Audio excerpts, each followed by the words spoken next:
Hello dear students, સ્વાગત છે તમારું આપણા ફિઝિક્સના ઓનલાઈન લેક્ચરની અંદર. આપણે જોઈ રહ્યા છીએ સ્ટાન્ડર્ડ 11 એનું ચેપ્ટર નંબર 2.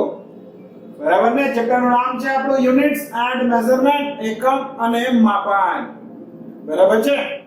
તો આ ચેપ્ટરની અંદર આપણે ઓલરેડી એટલું શીખી ગયા છીએ કે પહેલાના જમાનામાં બહુ ટાઈમ પહેલા વાત કરીએ તો પહેલા અલગ અલગ કન્ટ્રીમાં અલગ અલગ માપન પદ્ધતિ છે એ વપરાતી હતી, ઉપયોગમાં લેવાતી હતી. કે જેમાંથી મોટા ભાગે વાત કરીએ તો ત્રણ વધારે પડતી ઉપયોગમાં લેવાતી હતી, એમ કે એસ, સીજીએસ અને એફપીએસ. આ ત્રણેય પદ્ધતિમાં આપણે એ પણ જોયેલું હતું કે ત્રણ જે ક્વોન્ટિટી છે એને ફંડામેન્ટલ ક્વોન્ટિટી એટલે કે મૂળભૂત ભૌતિક રાશિ તરીકે સ્વીકારવામાં આવેલી હતી. અને એ ત્રણ હતી કઈ તો કઈ લંબાઈ,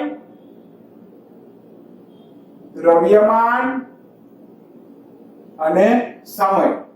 અને આ ત્રણ મૂળભૂત ભૌતિક રાશિઓના જે કાંઈ મૂળભૂત એકમો, આ ત્રણ જે સિસ્ટમ છે, એકમ પદ્ધતિ છે એની અંદર ઉપયોગમાં લેવાતા હતા, એના જ ઉપરથી આનું નામ હતું.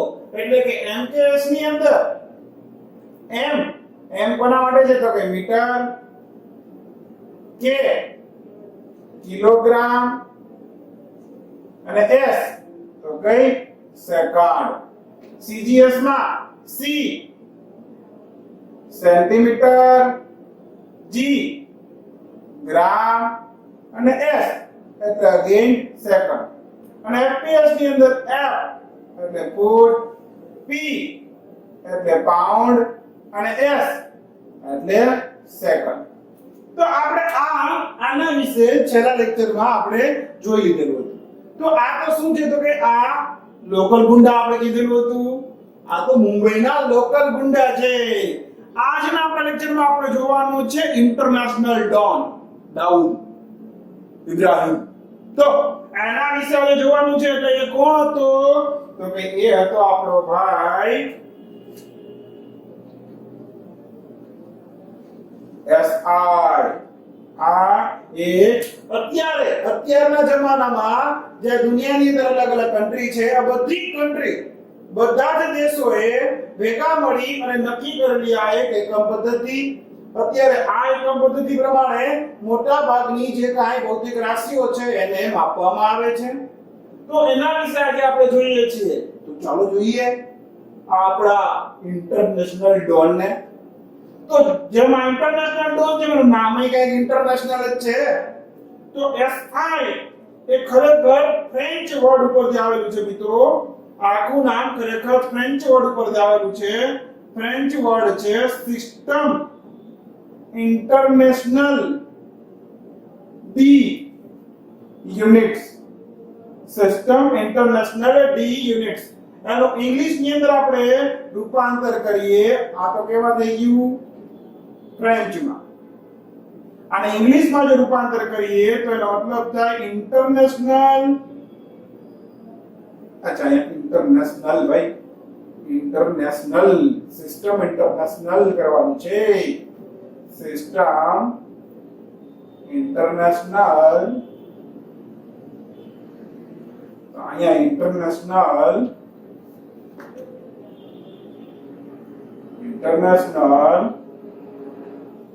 System of units. આવું થાય. આ થાય ઇંગ્લિશ ની અંદર. બરાબર કે નહીં? સમજાણો? તો આ થઈ જાય ઇંગ્લિશ ની અંદર. એટલે કે આંતરરાષ્ટ્રીય સિસ્ટમ, આંતરરાષ્ટ્રીય એકમ પદ્ધતિ. કોના માટેની તો કઈ એકમો માટેની આંતરરાષ્ટ્રીય એકમ પદ્ધતિ. એકમો ગુજરાતીમાં વાત કરીએ તો એકમો માટેની આંતરરાષ્ટ્રીય એકમ પદ્ધતિ. આ થઈ ગયું આપણી ગુજરાતીમાં. વાહ ભાઈ વાહ. બરાબર છે? તો મિત્રો સૌથી પહેલા તો આ સિસ્ટમ આવી ક્યાંથી? એ તો કે મિત્રો આ સિસ્ટમ સૌથી પહેલા બજારમાં આવી હતી 1971 ની અંદર. ઈસવીસન 1971 માં એક બધા જે અલગ અલગ કન્ટ્રી અલગ અલગ દેશોના જે કઈ વૈજ્ઞાનિકો હતા બરાબર છે એ બધા ભેગા થયા અને એ લોકોએ કમિટીની રચના કરી. કમિટીનું નામ કહી દઉં. કમિટીનું નામ છે international bureau of weight and measurement. International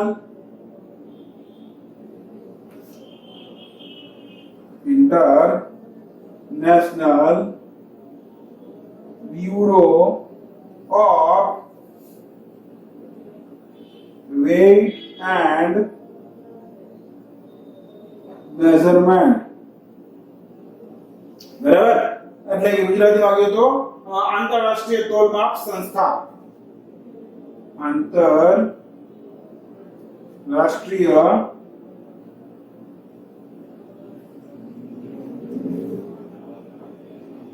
તોલમાપ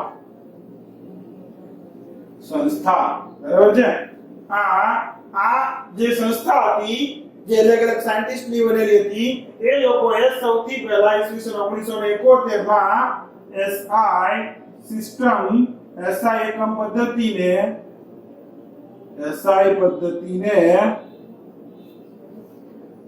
અમલમાં લાવી.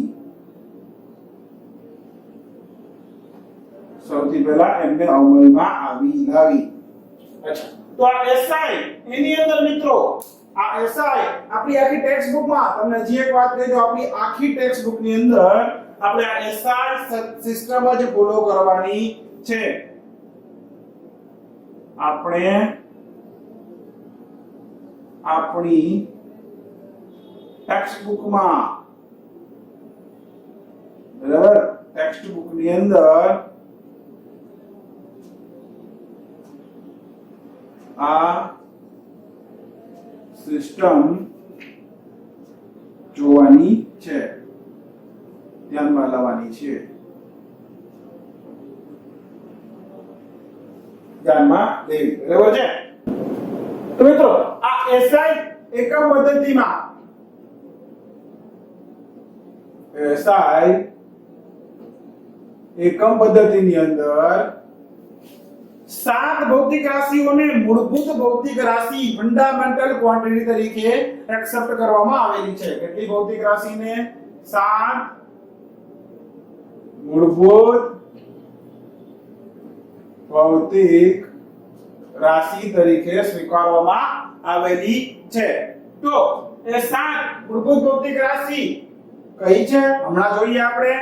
અચ્છા, તો 7 મૂળભૂત ભૌતિક રાશિ હોય તો એના જે એકમો હોય એને આપણે શું કહી શકીએ? 7 મૂળભૂત એકમો થઈ જાય. એટલે કે 7 મૂળભૂત ભૌતિક રાશિ અને 7 મૂળભૂત એકમો. બરાબર છે. ચાલો, કાઈ વાંધો નહીં. પછી બે ભૌતિક રાશિઓ મિત્રો એવી છે, બે ભૌતિક રાશિઓ કે જેને પૂરક ભૌતિક રાશિ તરીકે સ્વીકારવામાં આવેલી છે. તો કે સર આ પૂરક વળી શું? આપણે તો બે જોયું તો ફંડામેન્ટલ ફિઝિકલ ક્વોન્ટિટી એટલે કે મૂળભૂત ભૌતિક રાશિ અને બીજું જોયું તો ડિરાઇવ્ડ ફિઝિકલ ક્વોન્ટિટી એટલે કે સાધિત ભૌતિક રાશિ. તો કે આ પૂરક એટલે શું? મિત્રો એક્ચ્યુઅલી પહેલા 7 જ ભૌતિક રાશિને ફંડામેન્ટલ ક્વોન્ટિટી તરીકે સ્વીકારવામાં આવેલી હતી. પછી આગળ જતા વિજ્ઞાનીઓને ખબર પડેલી કે હજી બે ક્વોન્ટિટી બે ભૌતિક રાશિ એવી છે કે જે બે ભૌતિક રાશિ છે એના પણ લક્ષણો કંઈક મૂળભૂત ભૌતિક રાશિ જેવા છે. એટલે કે એ બે જે ભૌતિક રાશિ છે એ પણ એવી છે કે જે બીજી ભૌતિક રાશિ ઉપર આધાર રાખતી નથી, બીજી ક્વોન્ટિટી ઉપર આધાર રાખતી નથી. તો કે એને અલગ શું કામ પાડ્યું? તો કે મિત્રો એનું એક કારણ એ છે કે એ બે ભૌતિક રાશિઓ એવી છે કે જેને કોઈ પરિમાણ નથી. તો કે પરિમાણ એ શું હોય એ આપણે જોશું આપણા આગલા લેક્ચરની અંદર. ચિંતા ના કરો, પણ અત્યારે એટલું યાદ રાખો કે આ બે ભૌતિક રાશિઓ એવી છે કે જે પરિમાણ રહિત છે. એટલા માટે એને પૂરક ભૌતિક રાશિ તરીકે અલગ રાખેલી છે. ઓમ છે કેવી મૂળભૂત ભૌતિક રાશિ જેવી જ છે, પરંતુ એને પરિમાણ નથી. આ બધી જે ક્વોન્ટિટી હશે ને જે સાથે સાત ને પરિમાણ છે, પરંતુ એ બે એવી છે કે જેને પરિમાણ નથી, એટલા માટે પરિમાણ રહિત છે. તો એટલા માટે એને પૂરક ભૌતિક રાશિ એટલે કે ઇંગ્લિશમાં કહેવાય ને સપ્લિમેન્ટરી ક્વોન્ટિટી. શું કહેવાય? Supplementary physical quantity. અને બે કેવી છે? પૂરક ભૌતિક રાશિ. તો આ બે એકમો ક્યાં થઈ ગયા? બે એકમોને શું કહેવાય? તો કે પૂરક એકમો. બરાબર? અને ધ્યાન રાખજો, આ પૂરક ભૌતિક રાશિ છે. આ બંને કેવી છે? આ બંને પૂરક ભૌતિક રાશિઓ તો કઈ પરિમાણ રહિત છે. પરિમાણ રહિત છે. કોણ? આ બે પૂરક રાશિઓ. ધ્યાન રાખજો શું છે એ આપણે આપણા આગળ જેમ આગળ જોતા જશું ચેપ્ટર એમ તમને ખબર પડી જશે કે આ પરિમાણ એટલે શું. આ ચેપ્ટરમાં ખબર પડી જશે. બરાબર છે? ત્યાં સુધી એટલું યાદ રાખવાનું છે કે આ પરિમાણ રહિત છે, એટલા માટે એને અલગ પાડેલી છે. તો જોઈએ હવે આ 7 અને આ 2 કોણ છે અને કઈ છે. તો મિત્રો એક ટેબલ જેવું બનાવીએ. ચાલો પહેલા જોઈએ આપણે 7 મૂળભૂત ભૌતિક રાશિઓ. ઠીક છે? ચાલો તો જોઈ નાખીએ એમાં શું હતું. જોજો ટેબલ જ બનાવું છું. સૌથી પહેલા અહીંયા લખું છું ભૌતિક રાશિ કે ભાઈ ભૌતિક રાશિ કઈ. પછી બાજુમાં લખું છું એનો ભૌતિક રાશિનો નોટેશન. ભૌતિક રાશિ નોટેશન એટલે કે ભાઈ ફોર એક્ઝામ્પલ લંબાઈ છે તો લંબાઈનો કઈ સિમ્બોલ છે હે, અને આપણે લંબાઈને આપણે ટૂંકમાં દર્શાવવું હોય તો એને શું કહેવાય? તો કે એ નોટેશન. ઠીક છે?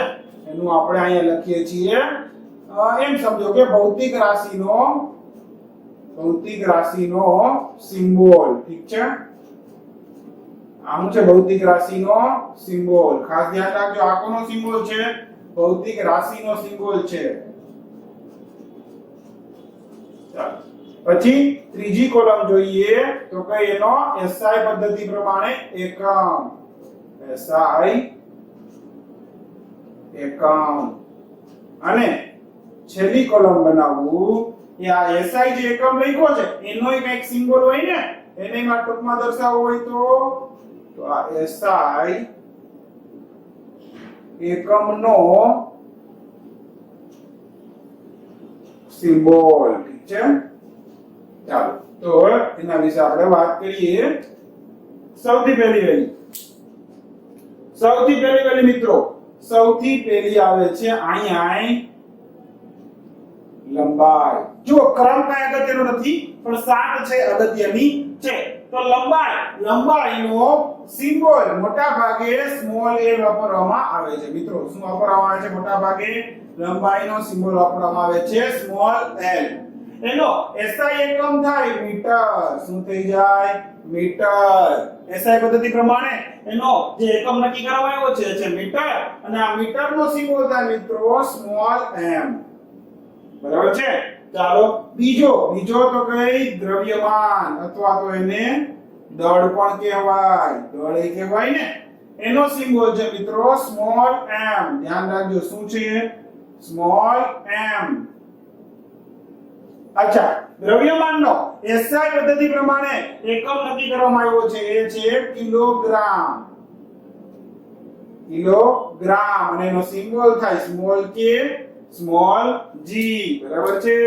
આમ તો નહીં આલું. ચાલો આગળ વધીએ. પછી આવે ત્રીજી. કઈ છે ત્રીજી? તો કઈ ત્રીજી છે સમય. આ લે આ તો 3 આવી લંબાઈ દ્રવ્યમાન સમય. તો એ 3 તો મૂળભૂત ભૌતિક રાશિ હતી, એ અહીંયા પણ છે જ મિત્રો. સમયનો સિમ્બોલ થાય સ્મોલ t. મોટા ભાગે સમયને સ્મોલ t થી દર્શાવવામાં આવતો હોય, આપણને ખબર છે. અને એનો એકમ થાય સેકન્ડ. એનો એકમ શું થાય મિત્રો? સેકન્ડ. બરાબર છે? ચાલો, અને આ સેકન્ડ નો સિમ્બોલ થાય સ્મોલ s. આ ધ્યાન રાખજો, સ્મોલ લેટર છે, આ s કેવો છે? નાનો s છે. બરાબર? ચાલો, તો આ થઈ ગયો સમય. અચ્છા, હવે આગળ વધીએ. હવે આવે વિદ્યુત પ્રવાહ. વિદ્યુત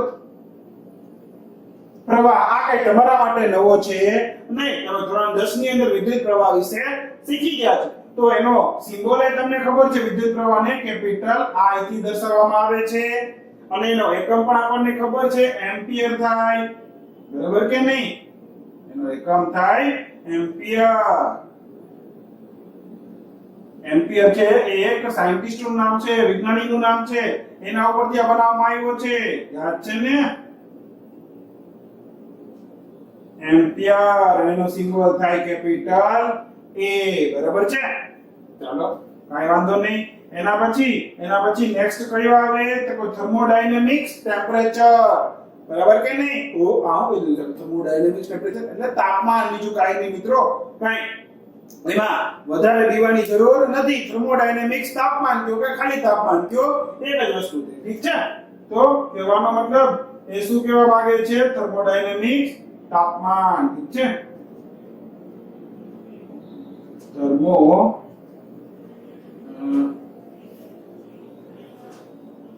એક મિનિટ મિત્રો, જરા જગ્યા વ્યવસ્થિત કરી લઈએ.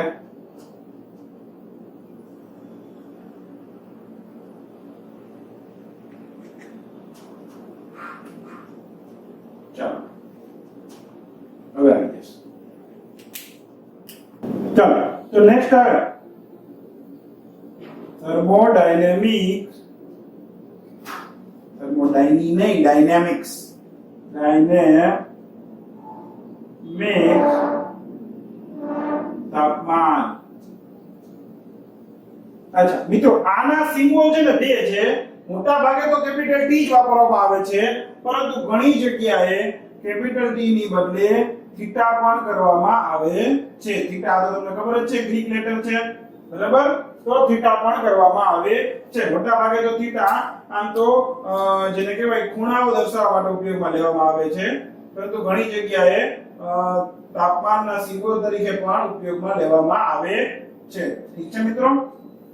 તો આ થર્મોડાયનેમિક તાપમાન. અચ્છા, એનો SI એકમ તમને ખબર જ છે શું છે? એનો SI એકમ છે કેલ્વિન, અને કેલ્વિન નો સિમ્બોલ થાય કેપિટલ K. ચાલો, નેક્સ્ટ.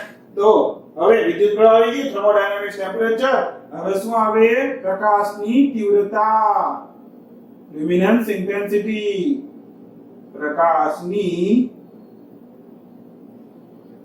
તીવ્રતા, લાઇટ લ્યુમિનન્સ ઇન્ટેન્સિટી, પ્રકાશની તીવ્રતા. ઠીક છે? તો એનો સિમ્બોલ મોટા ભાગે તો I અને નીચે અહીંયા V એવો લખેલો હોય છે, પણ આનો કોઈ એવો ફિક્સ સિમ્બોલ નથી હોતો. ઘણી વખત અલગ અલગ સિમ્બોલ છે એ જોવા મળે છે. ઠીક છે? તો પ્રકાશની તીવ્રતા અથવા આને જ્યોતિ તીવ્રતા પણ કહેવાય છે. એનો એકમ છે કેન્ડેલા, અને સિમ્બોલ થાય સ્મોલ c અને સ્મોલ d. એટલે બીજું નામ શું કીધું આનું? જ્યોતિ તીવ્રતા પણ લખી શકો. ઠીક છે? આનું વાંધો નહીં, સમય જશે. જ્યોતિ તીવ્રતા પણ કહેવાય. ઠીક છે?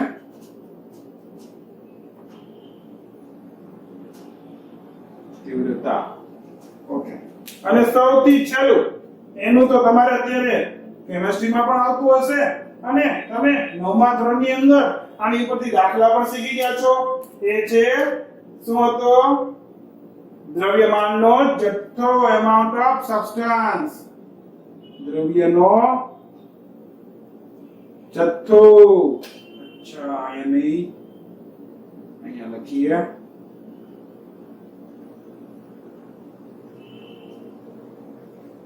દ્રવ્યનો જથ્થો કે જેને સ્મોલ n થી દર્શાવવામાં આવે છે. મિત્રો શેનાથી? સ્મોલ n થી મોટા ભાગે દર્શાવવામાં આવે છે, અને એનો એકમ થાય મોલ. બરાબર? અને સિમ્બોલ થાય એનો MOL, મોલ. MOL બધું જ સ્મોલ ની અંદર. તો આ થઈ ગયું મિત્રો SI પદ્ધતિ પ્રમાણે જે 7 મૂળભૂત ભૌતિક રાશિઓ છે એનું આખી યાદી. ઠીક છે, તો આટલું જલ્દીથી તમારી બુકની અંદર લખી લ્યો. પછી આપણે આ બે પૂરક ભૌતિક રાશિ કઈ છે એ પણ જરા જોઈ લઈએ. ચાલો તો હવે જોઈએ આ બે પૂરક ભૌતિક રાશિઓ. હવે જોઈએ બે પૂરક ભૌતિક રાશિ. ઠીક છે, તો કે કોણ છે આ બે નામ કોણ છે? હે નંગ નથી, બે પૂરક ભૌતિક રાશિ. ઠીક છે, એવું નો કઈ નંગ વિચારને. ઠીક છે, તો જો આ રીતેનું પણ ટેબલ બનાવીએ છીએ. ભૌતિક રાશિ એનો સિમ્બોલ SI અને SI નો સિમ્બોલ. ઠીક છે, એનો પણ આ રીતે બનાવીએ છીએ. ભૌતિક રાશિ એનું નામ અહીંયા એનો સિમ્બોલ. ધ્યાન રાખજો કોનો સિમ્બોલ છે? ભૌતિક રાશિનો સિમ્બોલ છે. અહીંયા એનો SI પદ્ધતિ પ્રમાણે એકમ છે અને અહીંયા આપણે એનો સિમ્બોલ લખીએ છીએ. કોનો સિમ્બોલ લખીએ છીએ? અહીંયા SI નો એકમ જે છે એનો સિમ્બોલ. ઠીક છે,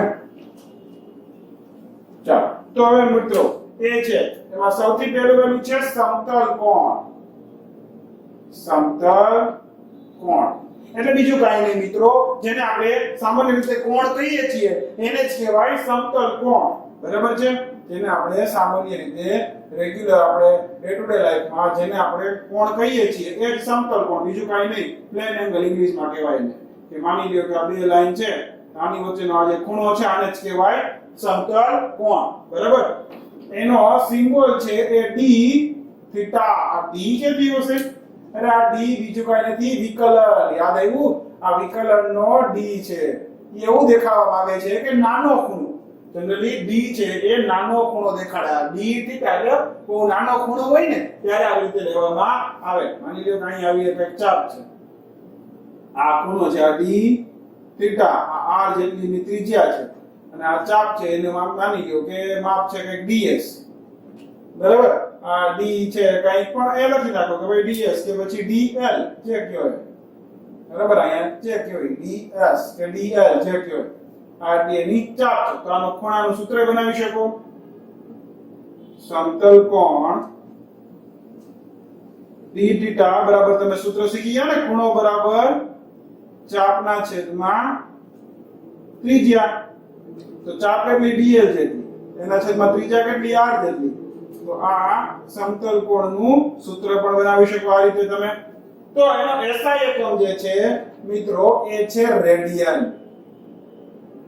રેડિયન શું થાય? રેડિયન. એનો રેડિયનનો સિમ્બોલ થાય મિત્રો RAD. ધ્યાન રાખજો, RAD રેડ નથી, લાલ નથી, RAD રેડ. બરાબર છે, રેડિયનનો સિમ્બોલ થાય RAD. ધ્યાન રાખો, આપણે તો ખૂણાઓ કેવા માપીએ છીએ? ડિગ્રીમાં. આ એ નથી, ડિગ્રીમાં નથી, આ રેડિયન છે. એનો સિમ્બોલ SI યુનિટ શું છે? રેડિયન. ધ્યાન રાખજો, ડિગ્રી નથી. એ શું? એની બે વચ્ચે સંબંધ શું? હમણાં એની પર આવીએ. પહેલા બીજી જરાક જોઈ તો લઈ. આ બીજી કોણ છે? ઈ કલાકાર. કે બીજી કલાકાર છે આ ભૌતિક રાશિ, ભાઈ પૂરક ભૌતિક રાશિ છે ઘન કોણ. આ લે, એક સમતલ કોણ, બીજો ઘન કોણ. એટલે હું તો મિત્રો બીજું કાંઈ નહીં, આ ત્રિપરિમાણની વસ્તુ છે. આ 2D માં અને આવો જ કંઈક માની લો કે 3D માં હોય, હે આવી રીતે આમ કંઈક હોય. આ હું થઈ ગયા કંઈક આવી રીતે જીવાય ને, જે ચોથી બાજુ કંઈક પાછળ હોય, તો અહીંયા આવી રીતે આમ કંઈક હોય.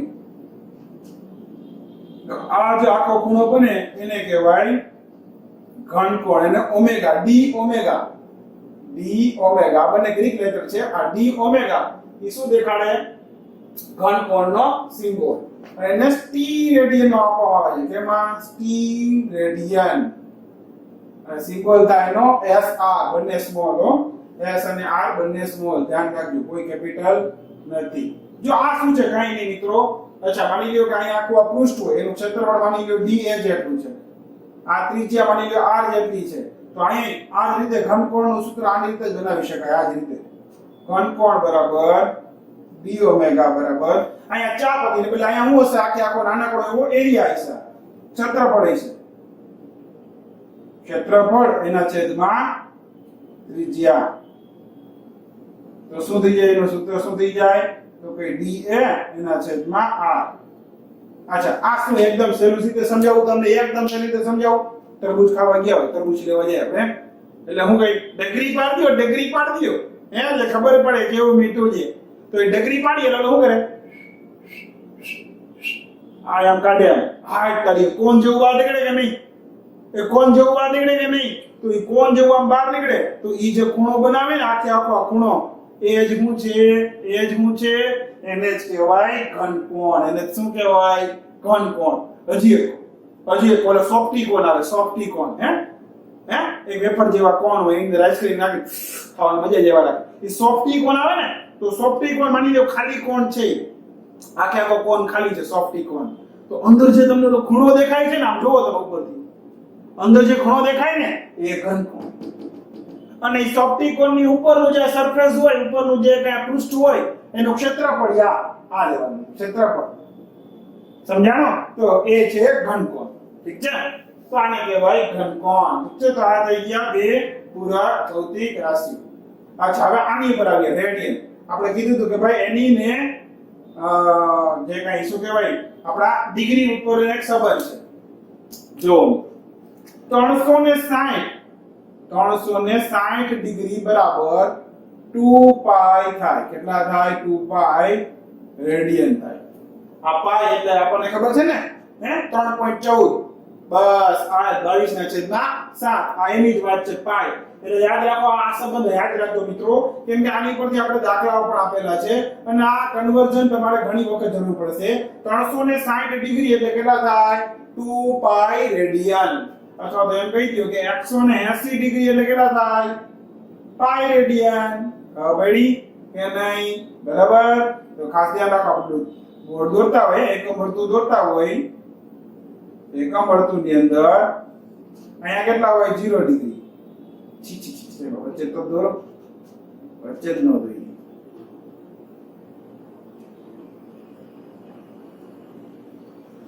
અહીંયા કેટલા હોય? 0 ડિગ્રી. અહીંયા કેટલા હોય? 90 ડિગ્રી. અહીંયા કેટલા હોય? 180 ડિગ્રી. અહીંયા કેટલા હોય? 270 ડિગ્રી. અને પાછા આવી જાય અહીંયા, એટલે કેટલા થઈ ગયા? Total 360 degree. આખું ચક્ર પૂરું થઈ ગયું આ ડિગ્રીમાં. આ રીતે રેડિયનમાં કેવું હોય તો કહી શકો કાંઈ જ નહીં. આ 0 ડિગ્રી એટલે 0 રેડિયન. 0 ડિગ્રી એટલે 0 રેડિયન. 90 ડિગ્રી એટલે જો 180 એટલે પાઈ, તો 90 ના અડધા, તો પાઈ ના અડધા એટલે પાઈ/2 રેડિયન. પાઈ/2 રેડિયન. 180 એટલે પાઈ રેડિયન. 270 એટલે પાઈ, એટલે આ પાઈમાં પાછો 90 ડિગ્રી, 180 + 90 કરું તો 270 આવે. એ જ રીતે જે પાઈ છે એમાં પાઈ/2 એડ કરો એટલે શું આવે? શું આવે? પાઈ + પાઈ/2 કરો તો ભરી જો, એમાં કાંઈ ન હોય. પાઈ + પાઈ/2 બે એલસીએમ આવ્યો તો 2, એટલે ઉપર શું આવ્યો? 2 પાઈ + પાઈ, એટલે કેટલા થઈ ગયા? 3 પાઈ/2. અહીંયા કેટલા આવે? 3 પાઈ/2 રેડિયન. આ કેટલા થઈ ગયા? 3 પાઈ/2 રેડિયન. બરાબર. અને અહીંયા છેલ્લે 360 એટલે 2 પાઈ રેડિયન. તો રેડિયનમાં થઈ ગયું. ઠીક છે? તો મિત્રો આ બધું જલ્દીથી તમારી બુકની અંદર કોપી મારી લ્યો.